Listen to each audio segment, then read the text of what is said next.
Welcome, ladies and gentlemen, to our first review of the Championship Round 1 games last week. I'm joined by Jimmy Jess. He's a commentator with Clogher TV, and Podge O'Brien, who's the sports editor with the Longford Leader. Lads, welcome to today's review. The big topic of conversation, lads, is the fact that Adrian Moran is back as the hurling manager, and Paddy Christie has decided to depart and go to pastures new, I presume. Your views on that, Jimmy? Yeah, well, I suppose the hurling end of it I'd be more familiar with. Adrian Moran going into his third year now with the county. I suppose progress hasn't been great with the hurlers this year or over the last couple of years through Adrian. He'll be under pressure now this year to get something going. You know, they did get to a Larry Maher final, but disappointed in the final. And he has used the tactic a lot of last year. He brought in a lot of guys who don't play club hurling in Longford. Now I'd have a bit of a stick in my craw about that. You know, I love to see Longford club hurlers playing with their county and having that incentive to get up. And there was 9 starters and the Larry Maher final that don't play club hurling in Longford, and I don't agree with that. I know what Adrian Moran is trying to do, and he's trying to get results, and for him maybe it's a result-based industry, but for me it's about growing hurling in Longford and playing the guys who play underage through Longford, and there's huge development work going on in Longford with under 15, under 17 and that, so it's very important that they have something to aim for. And if they see guys who don't play club hurling getting on that team ahead of our own lads, well then they may say I'm not going to go with this, you know, it's not for me. But look, I'm behind Adrian Moran, and I hope that it does work out next year, but that's the only thing that I disagree with, is not using your own homegrown players and developing hurling through the clubs, you know. Very good. And Paddy Christie? Paddy Christie, look, I was surprised that I thought that he was going to see out his third year, you know, but surprised that he left. Maybe, Podge, you have a better idea as to the reason why Paddy didn't stay on for his third year. Well, there was rumour going on that he was being offered another, basically I think he was with 3-year kind of a rolling contract, let's call it that, in an amateur game, so whatever, we'll take it any way you want, but the rumour going around was that he was staying. And of course it was nothing in black and white, so we had to wait and see, and then the news broke. Personally, the results weren't good enough, Jimmy, because we didn't get out of 4. We were hammered by Wexford in the last round, and just, you know, Wexford didn't even get promoted and flopped in the Halton Cup after, and we flopped, and particularly the match against Waterford, and 75 people turned up to see the game. Now that was embarrassing, but to lose to Waterford was even more embarrassing. Fair play to the Waterford, the job, they're really trying hard. There's a lot of big physical men, but there's no excuse for them for losing to Waterford. I can never remember it happening in my time, maybe somewhere, maybe 20 years, I don't know. The memory doesn't serve me right on that one. But he probably done the honourable thing, because I think after 2 years, results were poor, particularly this year. We're at a very low ebb. It was probably time to move on. And he decided to step down, so look at, see what happens, and maybe they might think about putting a local in charge, you know? Yeah. I was looking just online there, the Longford Gaelic stats had some interesting stats on his numbers, or crunching his numbers, we'll say.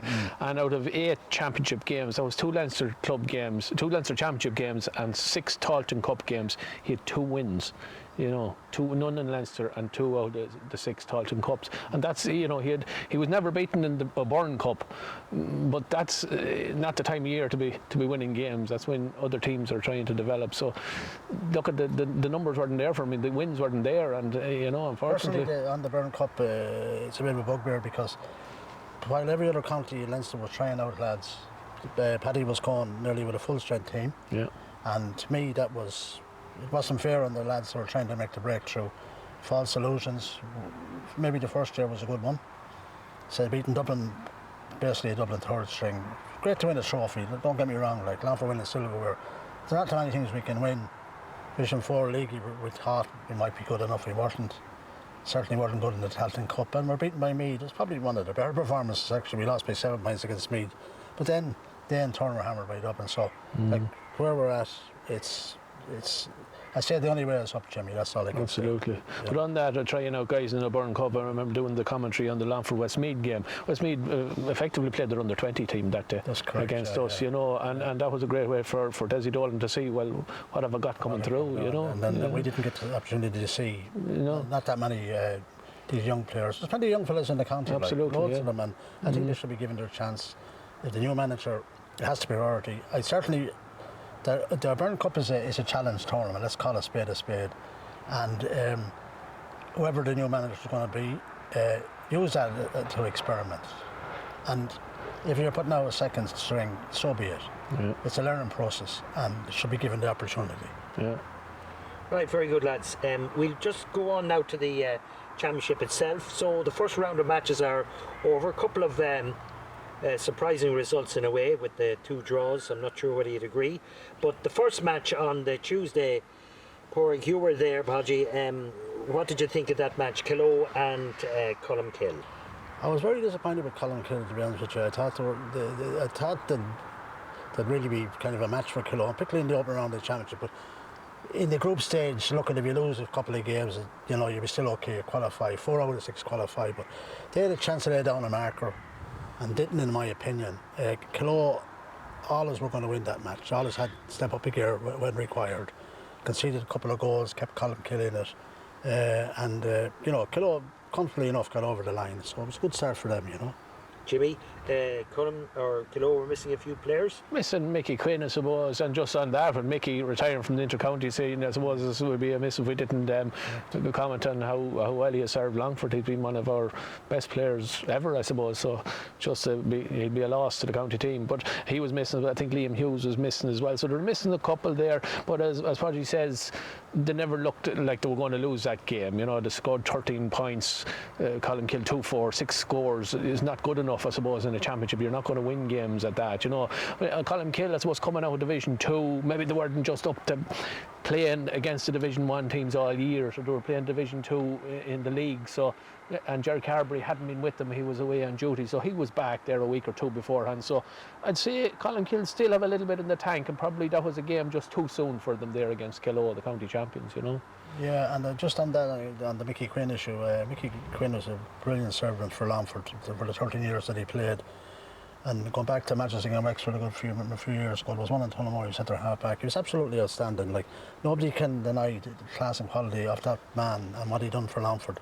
So he can leave with his head held high, and he wore that jersey with an awful lot of pride. You know. Yeah. The second match then was on Thursday. Jimmy, you were commentating on that, Redline and St Mary's Granard. I thoroughly enjoyed this match. Well, I'm not sure how you felt about it. Well, from a commentator's point of view, I'll tell you it was hard old going. So I think it was 3-17 to 2-16 the score finished up. My God, I wasn't prepared for that, you know. But it was great going in on a Thursday night, and it was new. These midweek games are a new concept from Longford GAA, and a Thursday night, the sun was shining, it was a lovely evening in Pearse Park, and by Jesus, the two teams just went at it. They just went at each other. Now, Granard were missing Darren Gallagher and they were missing Mark Tully, 2 really important players, and you could see that they weren't there. You could see Redline open them up.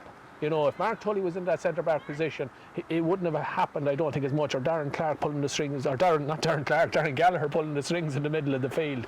So I think Redline, they had some serious scoring forwards. Unbelievable. Shane Kenny, 2-4, I think he scored. His brother, 1-8, Oran. And Oisin, the other brother in the half-back line, came up with 2 points. Like, it was just over and back the whole time. You score, I'll score more. I'll go 2 points up. I'll catch you. I'll go 2 points. That's the way it was going. It was free-flowing. It was a brilliant game to watch. But Granard would have went into that game after winning the league. They were favourites, and strong favourites, to win it. But Redline may have some. They might cause another shock or two in the championship. Well, Redline, sorry, just technical problems here. On my technical problems. Yeah, Redline, look, I was met with Nicholas Gilmore during the week. Nicholas works in the county office, and he showed over, keep on tipping the other team, he says, yeah. Because we love how we're underdogs. And they're revel in that role. But the minute you put them up there as a kind of fancy, then they don't deliver. And they hadn't delivered in Pearse Park when it mattered in the knockout stages. this was a chance to kind of get that small bit of the monkey off their back in a group stage match, and done it in style. And the goal that Shane Kenny scored before half time, it was as good as goal you'll ever see in Pearse Park. Really quality, wasn't it? I mean, it was from a tight angle and he was stuck into the roof of it. I mean, and then his brother Oran, like, well, here's a guy that didn't play for Longford last year. Now we can't afford not to have Oran Kenny playing for Longford. Yeah. Like, and even Shane, now the way Shane played. Shane, a lot of injury problems. Yeah, true. Yeah. Great talent. It was rising star a few years ago. Still has loads of offer, like, but Redline, the man is doing a great job. Ed the Lions, I have to say, like, you know, Ed the Lions, like, it's not that long ago that Redline were intermediate. Now they're competing at senior level and competing well. And it looks like they're going to make the quarter-final again, and maybe semi-final, you never know, but they'll have to be saying, well, let's go a step further this year, you know. For Granard will be disappointed. They have a lot of very good young scoring forwards, you know. Jimmy Brady Hines, you have young Harris, a couple of other Hines, Michael, you know, they're really good scoring forwards, but they weren't allowed on the ball. Redline, you know, they got their tactics right, and maybe a little bit of inexperience in the Granard side. There's a young O'Neill there, centre back, and I just thought he was out of his depth a little bit. You know, Harry Kiernan didn't get on an awful lot of ball where he would if maybe Darren Gallagher was spraying the ball into him. So probably just a little bit of inexperience there, a younger Granard side. But again, when they get Gallagher and Tully back, it'll be a different story, I think. Kind of pressure's on them now, in a sense. It is on them, yeah. Match. Any team that loses the first round match, you're under pressure. Yeah. Whether that be senior or intermediate championship. Absolutely. You know, the intermediate, they went all the other way. Once they were fancied, were all better. But that's a wide open championship and has been for years. Yeah, anybody can come out It's there. a great championship. Yeah. You know, it's more competitive than the senior in a lot of ways. And like Ballymahan losing their first round game, they're under pressure now straight away, and it's not that easy to get back up there, is it? You know. And Ireland losing to Cashel. There you go. Yeah. Losing another couple of games, and you see, there's 2 teams being relegated out intermediate this year. There's 7 teams, and the bottom 2 are gone. They're in junior. So look, at maybe that's the place for them. If they're not good enough to make the knockout stages in the intermediate championship, then so be it. They'll be in the grade maybe they deserve to be in. Yeah, this is it. You find your level. Yeah. We'll get on to those matches maybe a little bit later, lads. On Friday then, Dromard were playing Carrickedmond. Carrickedmond, I'd say Podgy will be a bit disappointed with that. Yeah, they got off to a great start. They were 3 points to 0 up and look good. Eugene is back. Under Drone is back in charge. Eugene McCormick. They have a habit of self-destructing in ways, Carrickedmond. You know, the game's won and put up kind of be well in control. Then all of a sudden, everything goes astray and they lose their way. And it happened last week in the last 15 minutes, where Dromard called on all of their experience, and particularly Francis McGee and James E. Martin, now I think it's 44 or 45 years of age, and he scored as good as a point like a young Gosling might score, 17 or 18-year-old, to be proud of him. And here's a 44-year-old kicking the ball over. It was actually the lead point for Dromard, and they pushed on and won the game, you know. So Dromard, they're sticky all outfit, all is hard beaten, you know, and they're down players now.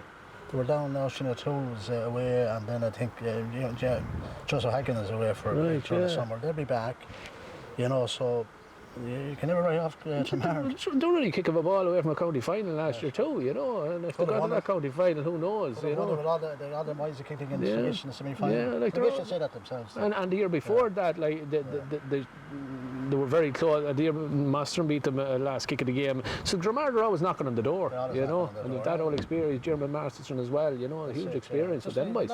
Maybe a little bit short of a bit of luck. You know, they don't get the rub of the green. That's the thing, They work so hard, like, I mean, you know. Yeah, championship like that, a poor league campaign, but championship is a different kettle of fish, you know. Mastermind in chairman of the club, of course, now, John Duffy. Oh, yeah. So, respect the big things.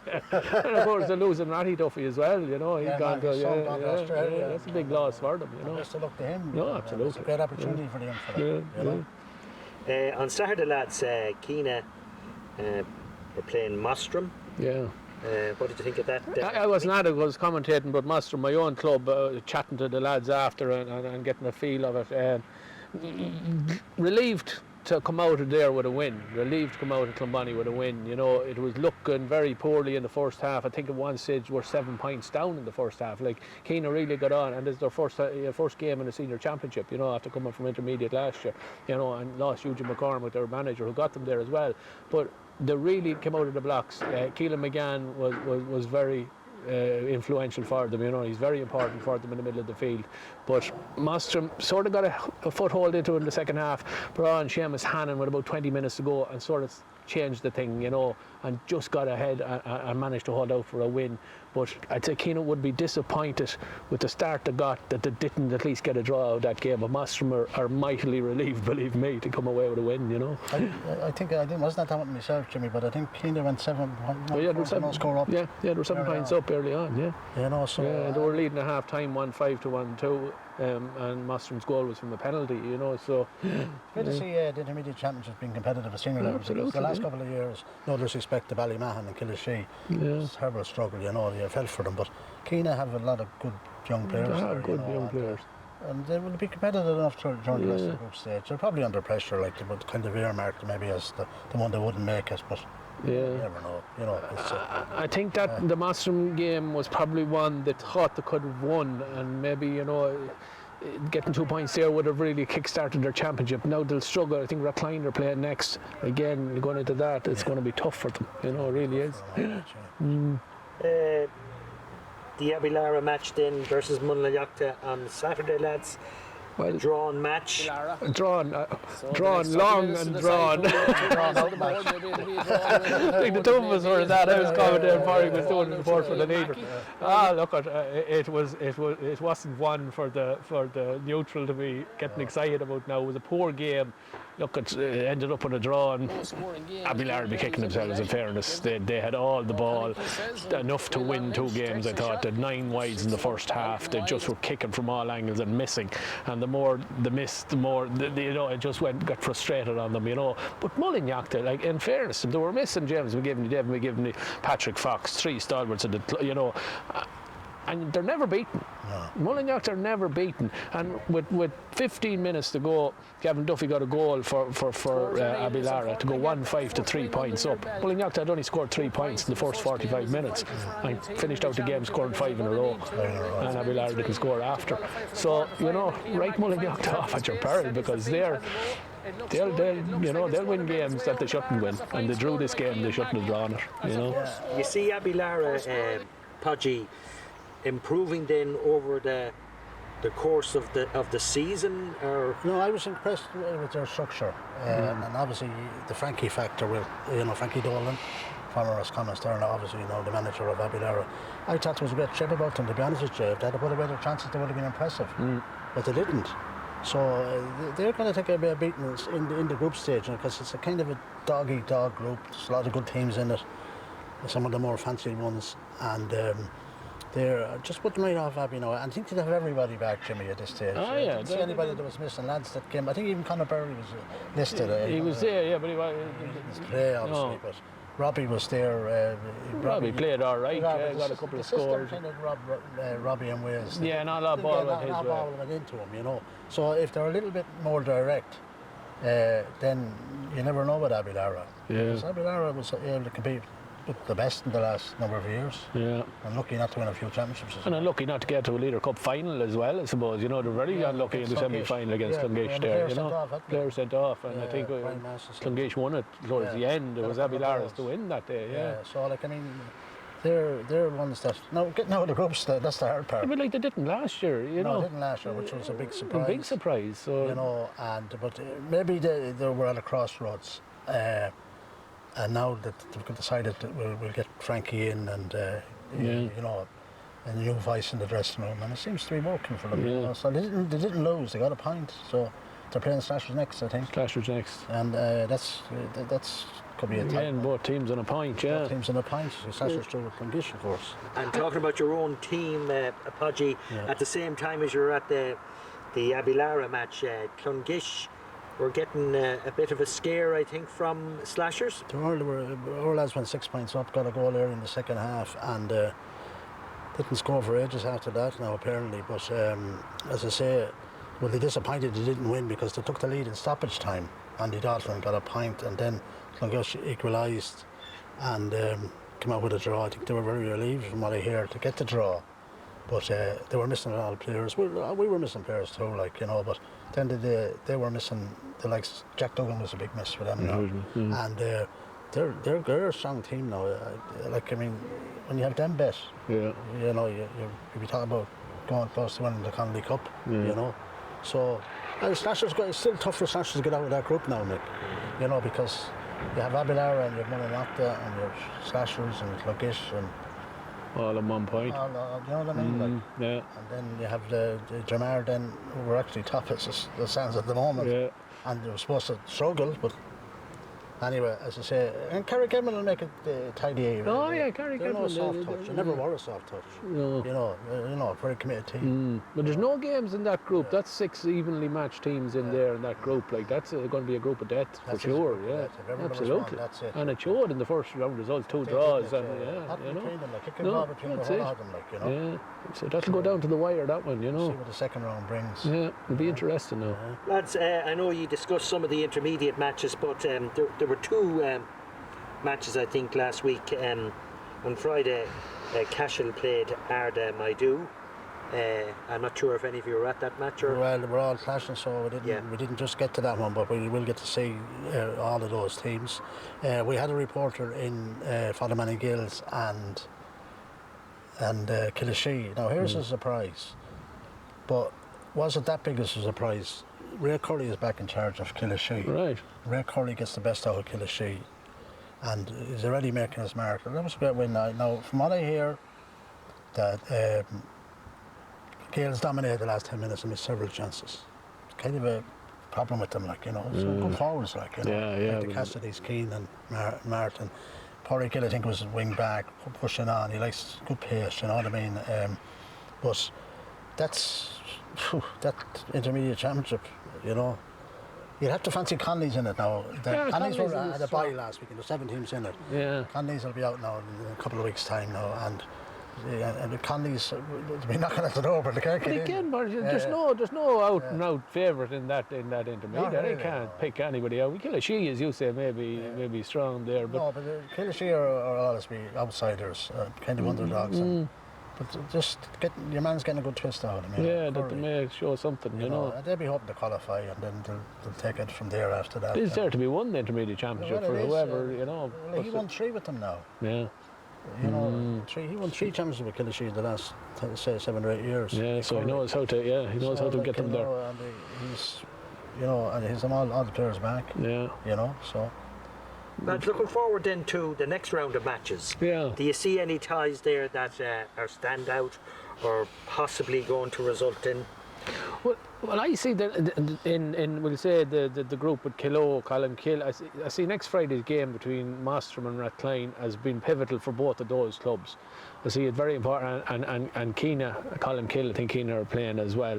If Kinna can maybe get something against Colin Kill, but Mostrim and both of those teams need to win those games. They need to win that game. I see it as a vital game for both of them. If you get on to 4 points, you're nearly there. You're nearly into a quarter final and possibly in a quarter final, you know. But you're looking after that. You're looking at Granard. You're looking at having to play Kilo, you know. Redline, of course, would still have Kinna to play, so they'll fancy their chances there, you know. But for Mostrim, I think it's a must-win game next Friday night in that, you know. And the other group, how do you maybe? Yeah, Abbeylara and Slashers now is a key one. That's in Edgeworthstown on Saturday evening, I think. The losers there is going to be under pressure, a lot of pressure, because like they dropped a point in their first match, so they only have 1 from 4. Like, so then they're looking at where we're going to get these wins. So because both of them, Abbeylara played Mullinalaghta, Sasha has to play Mullinalaghta, they're easy, as everybody knows. I just have this thing about Abbey. I'm impressed with the way they were set up and that, and they'll be hard beaten in that now, you know. In that particular match now, and not whether they're good enough to go all the ways remains to be seen. But yeah, if they can get their shooting boots on and get those scores, like they were creating lots and lots of chances, but they weren't just taking them, you know. We mentioned Ballymahan there. We forgot to mention Ballymore in the intermediate championship. That was some win for Ballymore. A huge win for them. They come up. They're junior champions from last year. Like, they were beaten in the previous 2 finals. That was a great result for them. Like, you know, and they have a good mixture of youth and experience. Yeah, but a lot of young lads. You know what I mean? Yeah. And, like, it's great to see them being competitive. And then to beat Ballymahan. Ballymahan came down with senior last year, so like. That's it, the momentum, of winning, even though they won the junior, Ballyman relegated out the senior, you're on a downer coming down, aren't you? And it's hard to get up, but when you're on an upward trend for Ballamore, it was a huge win for them, That injection of youth, like, that they probably were crying out for years, but I think Michael Vanny is still playing, Bernard. Yeah. Like, he's but they're amalgamated there underage now with Colin Kill as well, aren't they? And Dromard. So maybe that's bringing on a lot of the youthful players. players. In the county minor team as Yeah, well. you have the goalie there, Ross. So, very good, lads. Well, lots of food for thought there, and you're setting up for the second round there of matches, lads. Thanks again for coming, and lots of midgets here with us today and tonight. where's the midgets? Only three of us. Not ourselves. I used to be a midget. But we're nearly half at here. But look at until the next round of matches or whatever. Have a good week ahead. Thank you.